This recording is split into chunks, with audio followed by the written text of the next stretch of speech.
राधे राधे। जय श्री कृष्ण। मैं हूँ सुनीता सिंह और दिव्य भक्ति मिरेकल्स में आपका स्वागत करती हूँ। तो आज मैं एक हनुमान जी की कथा सुनाऊंगी। ये कथा भी मैंने कहीं सुनी थी और मुझे बहुत अच्छी लगी, तो इसलिए मैं आपको ये कथा सुना रही हूँ। तो एक बार जब राजा रामचंद्र 14 साल के वनवास के बाद जब अयोध्या लौटे, तो राजा जनक ने उन्हें न्योता पिठाया। राम जी के ससुर ने कहिए तो कि उनको न्योता पिठाया कि आप जब से लंका दहन के बाद आए हैं तब से हमारे इधर आए नहीं, तो एक बार ज़रूर आप हमारे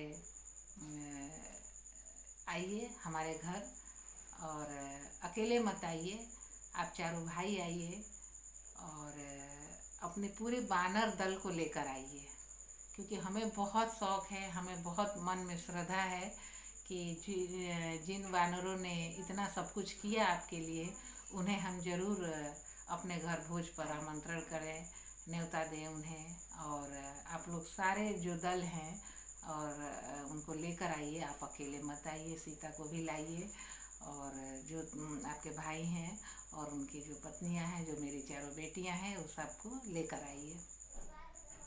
तो राजा राम जी सोचने लगे कि एक तो ससुराल है और दूसरा, अगर हम तो जाते हैं तो ठीक है, लेकिन अगर ये वानर जाएंगे तो वहाँ पे ये क्या करेंगे, कैसे करेंगे, सब कहेंगे कि ये मजाक उड़ाने लगेंगे, तो ये मुझे अच्छा नहीं लगेगा, क्योंकि मैं हनुमान की और सबके मैं बहुत मानता हूँ और ये ज़रूर ये लोग ऐसा करेंगे, क्योंकि इनकी प्रवृत्ति ऐसी है।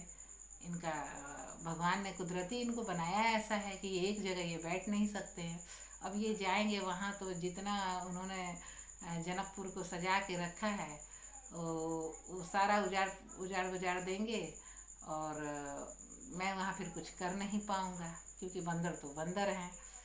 तो सारे बंदर अभी हाँ ना राम जी करते, उससे पहले ही बंदर हाँ हाँ जाएंगे जाएंगे करने लगे। तो राम जी कहने लगे कि अब ये क्या किया जाए, और उन्हें कुछ समझ में नहीं आ रहा था।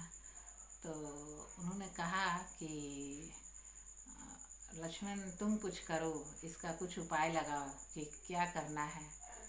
तो लक्ष्मण जी ने कहा कि भैया आप चिंता मत कीजिए, इसलिए कि जितने भी बंदर हैं उनको मैं जिम्मेदारी लेता हूँ, मैं जैसा ही कहूँगा ना ऐसा ही ये करेंगे। अगर आपको इच्छा है जाने की जनकपुर तो चला जाए, और आप इन हनुमान जी की और जितने भी बंदर हैं उनकी आप चिंता मत कीजिए, ये सारे मेरा कहा मानेंगे। तो सब ने कहा हाँ हाँ हम इनका कहा मानेंगे।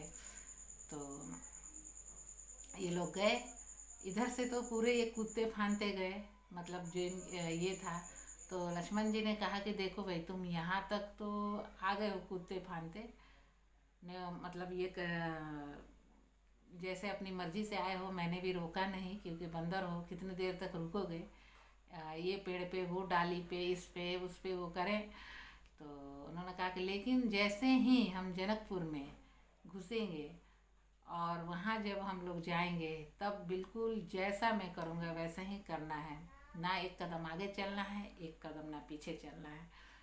तो सब ने कहा कि ठीक है हम आपकी आज्ञा को मानेंगे, और ऐसा ही हुआ। जनकपुर में गए तो खाना जब सब कुछ तो ठीक ठाक चलता रहा, अपना संभालते रहे, लेकिन जब खाना खाने बैठे, वो लोग भोज पे बैठे, तो सारे खाना को देख रहे हैं, बंदर को देख रहे हैं, मतलब खाना वो लोग जो मिला है परोसा गया है उसे देख रहे हैं ये लोग। तो लक्ष्मण जी का इंतज़ार कर रहे हैं, कोई इशारा करें तो हम खाएं। तो सारा जो आचमन वगैरह करते हैं वो सारा करने लगे, बंदर भी, हनुमान जी भी करने लगे सारा। लेकिन और तो जो हनुमान जैसे लक्ष्मण जी खाएं ऐसे ही सारे बंदर भी खाएं। वो लक्ष्मण जी एक रोटी उठाएं तो वो भी एक रोटी उठाएं, वो सब्जी खाएं तो वही सब्जी वो भी खाएं, वो खीर खाएं तो ये भी खीर खाएं। अब सारे लोग अचंभित हो गए कि जो जो ये कर रहे हैं, अब किसी को समझ में नहीं आ रहा है। वो जनकपुर के लोग तो समझ रहे हैं कि आखिर ये क्या बात है कि जैसे लक्ष्मण जी कर रहे हैं ऐसे कर रहे, तो बोले तो बहुत आज्ञाकारी बंदर है, बहुत अच्छे बंदर हैं ये तो, इसीलिए तो इन्होंने लंका दहन कर दिया, इन्होंने ऐसा किया, इनमें इतनी शक्ति है, इनमें इतनी सक्षमता है, इन लोगों ने ये किया वो किया। बहुत खुश हुए कि हमने तो ऐसे बंदर सुना था कि बहुत चंचल होते हैं, इधर उधर जाते आते हैं, लेकिन ये बंदर तो ऐसे हैं कि जो लक्ष्मण जी कह रहे हैं यही ये कर रहे हैं लग रहा है। तो क्या हुआ, थोड़ी देर खाना खाते खाते उस आम भी परोसा गया था। उस आम में क्या हुआ कि जैसे ही थोड़ा आम ये टाइट था, सख्त आम था, तो लक्ष्मण जी ने क्या किया कि थोड़ा उसको ज़ोर से दबाया, ज़ोर से दबाया तो वो आम जो है कि उसकी गुठली बहुत ऊपर उछल गई, उसकी गुठली ऊपर उछल गई। बंदरों ने कहा कि वाह, ये ऐसे उछाल के आम को खाना है। बस उन्होंने भी क्या किया, पूरा ऐसे आम को किया और पूरा गुठली उछाल दिया। अब गुठली उछाल दिया तो गुठली जैसे ऊपर गई ऐसे ही गुठली को पकड़ने के लिए लक्ष्मण जी थोड़ा सा ऊपर ऐसे हुए। बस उतनी ही देर में क्या हुआ कि बंदर भी ऊपर हुए, बस एक का गुठली उसके पास, उसकी गुठली उसके पास, उधम मचा के बंदरों ने रख दिया। और सारे लोग हंसने लगे कि बंदर को कितनी देर कोई सिखा कर और बांध के रख सकता है, बंदर तो बंदर होते हैं। और राम जी भी हंसने लगे और ये लीला देख के सारा जनकपुर हंसने लगा और बहुत मग्न हुआ, और हनुमान जी का और राम जी का जय जयकार करने लगा। तो ये थी कथा, बहुत अच्छी लगी थी मुझे कथा। तो राधे राधे, जय श्री कृष्ण।